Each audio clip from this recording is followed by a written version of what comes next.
इस कार्यक्रम के पुण्यार्चक हैं श्री कैलाश, श्रीमती अंगूरी, श्री अखिलेश, श्रीमती माया, श्री अजय, श्रीमती आशा, श्री विजय, श्रीमती अलका एवं अंबर, ऋचा, अपूर्वा, सिद्धार्थ, अभिषेक, अमन, अन्वेषा, निमिषा, दीपांग, मैसर्स खेमचंद शिखरचंद सेसई परिवार, सागर, मध्य प्रदेश।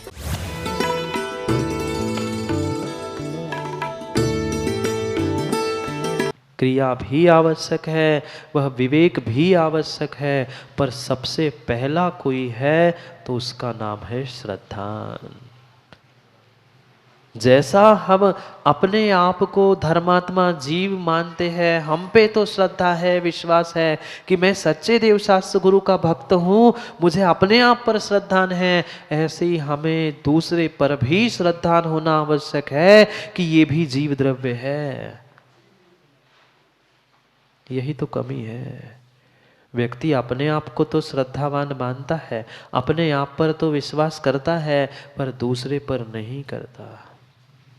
अगर दूसरे को हम धर्मात्मा नहीं मान रहे हैं, दूसरे पर धर्मात्मा पने का हम विश्वास श्रद्धा नहीं कर रहे हैं, तो मात्र सच्चे देव शास्त्र गुरु को भी लाख मान लेना वह कार्यकारी नहीं है। कल्याणकारी कार्यकारी अगर कोई है तो ये बीज है सम्यक का, बीजा भावे तरोरिव। रत्नकरण श्रावकाचार में तो पढ़ा ना, बीज के अभाव में न वृद्धि है, न फल है, न वृक्ष है, ये सम्यक ही बीज है। वो तो पढ़ लिया सब कुछ, विद्यावृत्ति, संभूति, स्थिति वृद्धि सब पढ़ लिया। अरे जब तक बीज को प्राप्त नहीं करोगे तब तक कहाँ से पेड़, कहाँ से फल, कहाँ से बीज, कहाँ से बोरे, कुछ भी मिलने वाला नहीं है। बीज के अभाव में वृक्ष नहीं है, ऐसे सम्यक के अभाव में कल्याण नहीं है। पहला पहला पहला कारण कोई कल्याण का है तो उसका नाम है सम्यक, सम्यक दर्शन। कितना कितना महान सम्यक दर्शन है। इस संसार में अगर सभी वस्तु श्रेष्ठ में श्रेष्ठ कोई वस्तु है, श्रेय में भी कोई श्रेय वस्तु है, तो उसका नाम सम्यक दर्शन है। व्यक्ति ने मुकेश भाई धन, संपत्ति, मकान, नाम, शौहरत, इन सबको श्रेष्ठ मानना स्वीकार किया। व्यक्ति अपने आप को उससे महान मानता है, इससे बड़ा मानता है कि मैंने इतना कमा लिया, मैंने इतने पैसे जोड़ लिए, मुझे इतना मान सम्मान मिलता है, इतने मात्र से तुम श्रेष्ठ नहीं हो। ये कल्याण का मार्ग नहीं है, ये तो नियम से कहाँ का स्वतंत्र। ये जितना जोड़ोगे उतना नीचे ही जाओगे। ये कल्याण का नहीं, अधोगति का मार्ग है। कल्याण का मार्ग ये है सम्यक। कोई धन संपत्ति पुद्गल के टुकड़े इकट्ठे कर लेना किंचित भी श्रेष्ठ नहीं है। माँ यही समझती है कि चांदी के बर्तन में मैं पूजा करूंगा तो श्रेष्ठ कहलाऊंगा, नहीं है। सोना चांदी हीरे जवाहरात इकट्ठे कर लेना माँ वह कल्याण का मार्ग देने वाला नहीं है, वह कल्याणकारी नहीं है, वह तो नरक निगोद की ही यात्रा कराने वाला है। घर में नहीं है ना आप लोगों के सोना चांदी? सोच लेना, कम से कम रोज उन सोना चांदी आदि सबको देख के ये तो निर्णय कर लो इससे काम बनने वाला है नहीं है। ये पुद्गल के टुकड़े यही कमाए हैं और यही छोड़ के जाने वाले हो, ये कोई भी साथ ले जाने वाला नहीं है। कौन ले जाएगा? कौन ले जाएगा? कोई नहीं। गुड्डा भैया ले जाओगे क्या? कोई करोड़पति की आज तक आपने सुना? बहुत सारे करोड़पति दिख रहे होंगे, मिलते होंगे, क्या आज तक किसी करोड़पति की चिता को संजीव भाई ये सुना कि नोटों की गड्डी पे आग लगाई?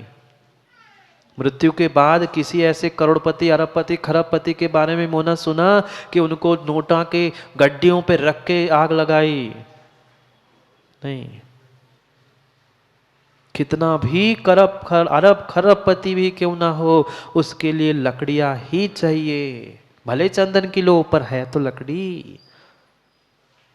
करोड़पति भी कभी नोटों की गड्डी पे नहीं जलाया जाता। किस काम के पैसे, किस काम के पैसे, किस काम के पैसे। तुम धन धन धन करते करते अपने परिणामों को ऋण ऋण ऋण कर रहे हो। धन और ऋण जानते हैं ना। धन धन धन करते हुए हम अपने शुभ परिणामों को ऋण ऋण नेगेटिव नेगेटिव नेगेटिव कर रहे हैं, इसलिए जीवन हमारा नेगेटिव नेगेटिव हो रहा है। आवश्यकताओं के लिए हो, दिखाने के लिए नहीं हो। व्यक्ति नहीं समझ रहा है, उससे कल्याण का मार्ग, उससे अपने आप को बड़ा मान रहा है। कभी भी धन संपत्ति इकट्ठा करने से कोई श्रावक बड़ा नहीं होगा, सद श्रावक नहीं कहलाएगा। सत श्रावक होने के लिए सम्यक चाहिए, श्रेष्ठ में भी ये श्रेष्ठ वस्तु चाहिए। ब्रह्मांड की सभी वस्तु सभी पदार्थ फीके हैं इस सम्यक दर्शन के आगे। पर क्या करें, हमें इस बीज की कीमत नहीं है, इस बीज की कीमत नहीं है। बीज को मात्र संभाल के रखने से काम नहीं होगा, नहीं होगा। बीज है, लो बेटे ने यही सोचा कि पिताजी ने हमें बीज दिए हैं, हम संभाल के रखें। पिताजी की कहीं अंतिम समय की यात्रा चल रही थी। वे सोच रहे थे मेरी धन दौलत इतनी सारी है, मैं इन 3 बेटों में से किसको दूं।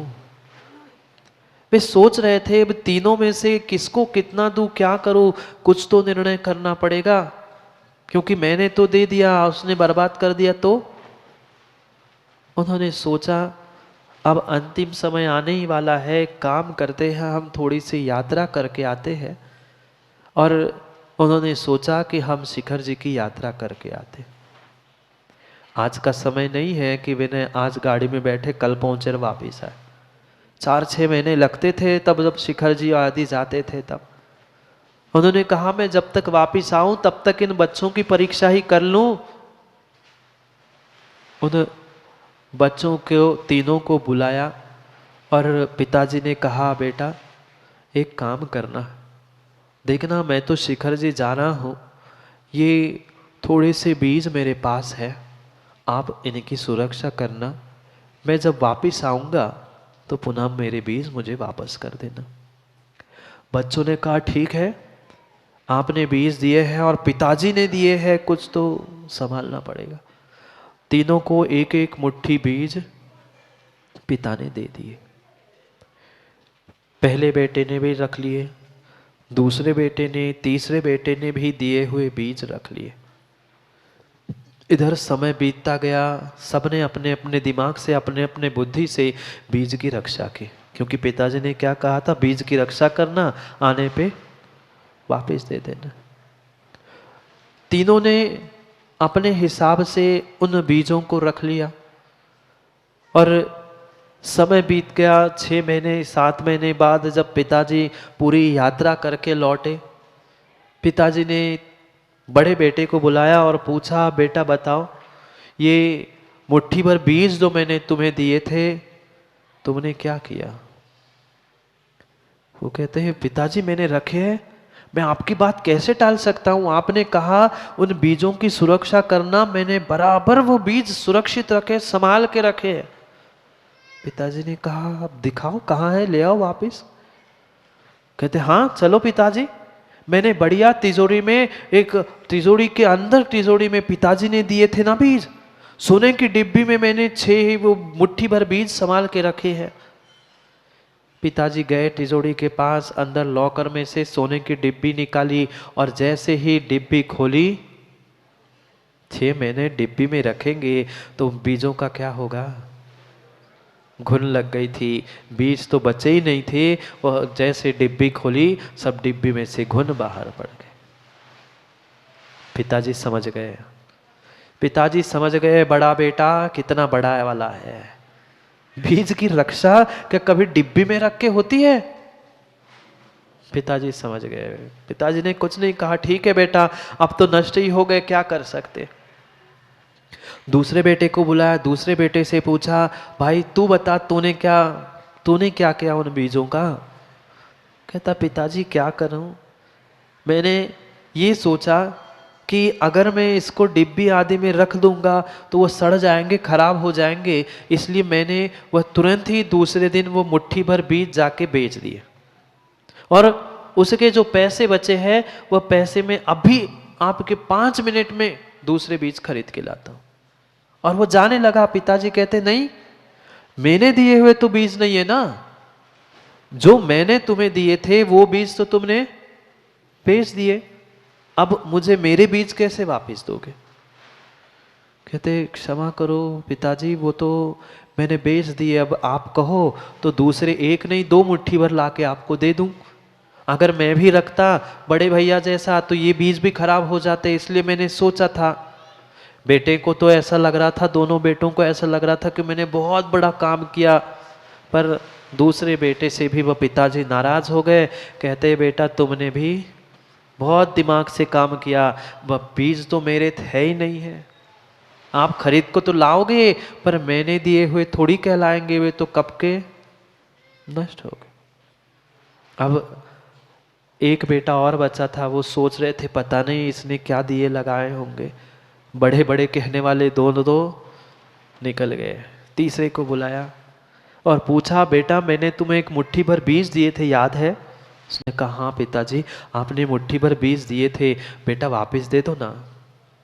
वो तुरंत पिताजी के पैर पकड़ता है और कहता है पिताजी क्षमा करो, पिताजी क्षमा करो, मैं वो बीज आपको नहीं दे सकता। तो कहते क्यों। नहीं पिताजी क्षमा करो, मैं वो आपको बीज दे ही नहीं सकता। क्यों, क्या कर दिया तूने, खा लिया। नहीं पिताजी मैंने खाए नहीं है वो बीज, पर नहीं दे सकता। नहीं नहीं तुम्हें तो देना पड़ेगा, नहीं तो बताना पड़ेगा तुमने उस बीजों का क्या किया। उस बेटे ने पिताजी का हाथ पकड़ा और उनके घर के पीछे जो थोड़ी सी जगह थी उस जगह के सामने वो ले जाके कहा पिताजी क्षमा करो, आपने जो बीज दिए थे उस बीज के फसल उगाई है, उसमें से आपको चाहिए तो बीज ले लेना। वो आपके बीज मैं नहीं दे पा रहा हूं, पर बोरा भर के आपके बीज आपको वापस करूंगा, बस कुछ समय और मुझे दे दो। पिता समझ गए थे इन तीनों में कोई लायक है तो वो तीसरा बेटा है। भले ही मुट्ठी भर बीज, वो पिता से यही कह रहा था आरिस भाई, भले ही मुट्ठी भर बीज आपने दिए थे पर ये फसल किसी बाहर के बीज की नहीं है, उस मुट्ठी भर बीज से ही मैंने ये बोरा भर के अनाज निकाला है। वह बीज नहीं है पर उसकी ही संतान आपके सामने है। हमने भी रक्षा की बीज की, पर कैसी की माँ, डिब्बे में सोने के रख के रोज उसकी आरती, रोज उसकी वह अगरबत्ती से पूजा तो हमने कर ली, पर उसे कभी वृद्धिंगत करने का, बढ़ाने का कभी प्रयास नहीं किया। ये साधन मिले, देव शास्त्र गुरु सब कुछ मिला, हमने मात्र पूजा पाठ आराधना भक्ति इतने से ही अपना सब कल्याण का मार्ग सोच के रखा था। मात्र इतने से काम होने वाला नहीं था, वो तो करना ही था, पर उसके पहले ये सम्यक का बीज, कल्याण का बीज आवश्यक था। सब क्रियाएं व्यर्थ है, हमारा सब कार्य करना मात्र और मात्र उस घड़ी के, मशीन के उन चक्के चलते हैं, घड़ी के भी चलते हैं पीछे, मशीन के भी चलते हैं, मात्र उसके जैसा हमारा चलना है। कार्य कुछ भी सिद्ध नहीं होता। कांटे भी तो चलते हैं घड़ी के रोज। कौन सा ऐसा समय है जिस समय घड़ी के कांटे डॉक्टर साहब नहीं चलते, प्रत्येक समय चलते हैं, पर पहुंचते कहाँ है, कहीं नहीं पहुंचते। ऐसे ही हमारे साथ हुआ है, हम सब क्रिया करते रहे, उपवास किए, कई महीनों एकासन कर लिए, पूजा पाठ सब कुछ कर लिया, पर वह सब कुछ हमारा व्यर्थ है। क्यों, क्योंकि सम्यक रूपी श्रेष्ठ द्रव्य मेरे पास नहीं था। ये सर्वोत्कृष्ट श्रेष्ठ द्रव्य है, वे करोड़ों लाखों अरबों तुम्हारे कोई कीमत के नहीं है अगर ये श्रेष्ठ सम्यक दर्शन तुम्हारे पास नहीं है। और सम्यक दर्शन है तो वह गरीब से गरीब भी क्यों न हो, वह उसका कल्याण का मार्ग खुला है, क्योंकि यह सम्यक दर्शन कर्णधार है। अगर कोई कर्णधार है, टीम का कर्णधार जानते हो, कैप्टन, टीम का जैसा कैप्टन कर्णधार होता है उसके हिसाब से काम होता है, ऐसे ही जीवन का, सदगृहस्थ का, सत्श्रावक का, अच्छे इंसान का अगर कोई कैप्टन कर्णधार है, चलाने वाला है, तो उसका नाम है सम्यक। किसी एक विशेष की नहीं कह रहे हैं, सभी जीवों के कल्याण के लिए एक ही श्रेष्ठ कार्य, श्रेष्ठ क्रिया है, ये सम्यक की क्रिया है। पढ़ते हैं 6 नंबर के श्लोक को। क्या कह रहे हैं आचार्य भगवंत, कैसे कल्याण का बीज है। उस तीसरे बच्चे जैसे, तीसरे बेटे जैसे उन्होंने वह मुट्ठी भर बीज मुट्ठी में डालकर, मिट्टी में डालकर इतने सारे बीज के अनेक बीज बनाए थे। ऐसा कुछ कार्य करना होगा। इतना इतना इतना हमें श्रद्धान होना चाहिए कि जिससे हमारे मुट्ठी भर बीज वह बोरे भर बीज में बदल जाए। पर हमारे यहाँ तो बोरे के मुट्ठी भर रह जाते हैं। इतनी सारी श्रद्धा, दिन ब दिन वह विषमताओं को देखकर हम डगमगा जाते हैं। अरे ऐसा क्यों, वैसा क्यों, ये कैसे, वो कैसे। अरे वर्तमान की प्रत्येक घटनाओं को देखकर हमें वो जिनवाणी पर अकाट्य श्रद्धान होना चाहिए कि हाँ, भगवान की वाणी में यही तो खिरा था। ये जितने जितने विकल्प वर्तमान में दिख रहे हैं, ये सब कुछ भगवान की दिव्य ध्वनि में खिरे थे। कोई नया मोना नहीं हो रहा है। ये अनादि काल से जो तीर्थंकर की वाणी में खिरा है, उन्होंने जो कहा था पंचम काल में ऐसा होने वाला है, वही सबके सामने दिख रहा है। हम क्यों माँ यहाँ वहाँ अन्यत्र देखते हुए अपने सम्यक को कमजोर करें? हम क्यों अपनी श्रद्धा को डगमगाए? अगर हमारी अकाट्य श्रद्धा है तो दुनिया की कोई ताकत हमें देव शास्त्र गुरु से, अपने आप से दूर नहीं कर सकती। पर क्या करें, उस बीज की शक्ति तो हमें पता है, पर अपनी शक्ति, अपनी श्रद्धा की शक्ति हमें नहीं पता। उस बीज से, उस एटम बॉम्ब से भी अगर कहीं बढ़ के शक्ति है तो मेरी श्रद्धा में शक्ति है। क्या श्रद्धा थी? परसों हमने पढ़ा था, सुना था, मात्र श्रद्धा से नमस्कार कर दिया था, वहां चमत्कार हो गया था, चंद्रप्रभु भगवान प्रकट हो गए थे।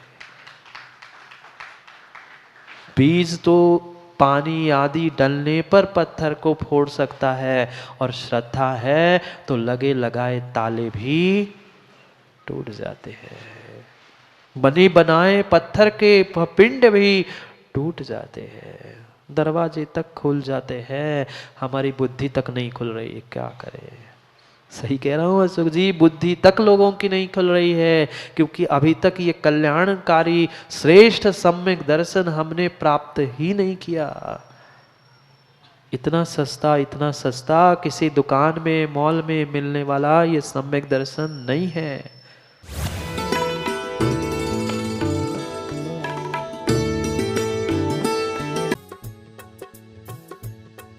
इस कार्यक्रम के पुण्यार्चक थे श्री कैलाश, श्रीमती अंगूरी, श्री अखिलेश, श्रीमती माया, श्री अजय, श्रीमती आशा, श्री विजय, श्रीमती अलका एवं अंबर, ऋचा, अपूर्वा, सिद्धार्थ, अभिषेक, अमन, अन्वेषा, निमिषा, दीपांग, मैसर्स खेमचंद शिखरचंद सेसई परिवार, सागर, मध्य प्रदेश।